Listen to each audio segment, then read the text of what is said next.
Margaret Thatcher, the Iron Lady, became the UK's first female Prime Minister in 1979 and led the country for 11 years. Her death at the age of 87 from a stroke has left the country divided over her legacy. Loved by some, loathed by others, it was in the economic sphere where she perhaps made some of her boldest moves. She introduced free market policies, deregulated industry, and helped transform the City of London into the global financial services hub that it is today. She thought the financial services industry was an industry that could flower and blossom and create great wealth for the nation. But I think that the main point would be that she saw Britain as the bankers of the world.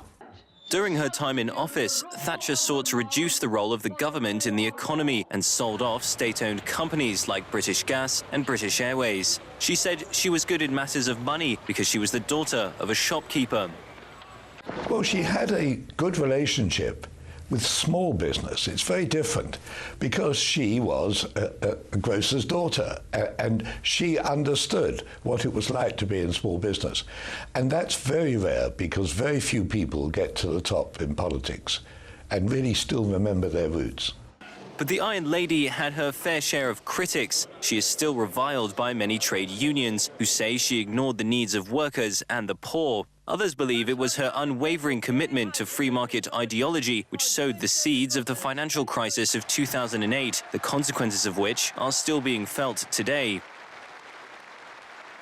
She deregulated the banks. Shamefully, Blair and Brown carried on with this nonsense. The crisis we're living in today is the legacy of Thatcherism, just like the crisis in America is the legacy of Reagan. We need a more fair society. We need a high investment, high skill economy. And there is no way out of this without that.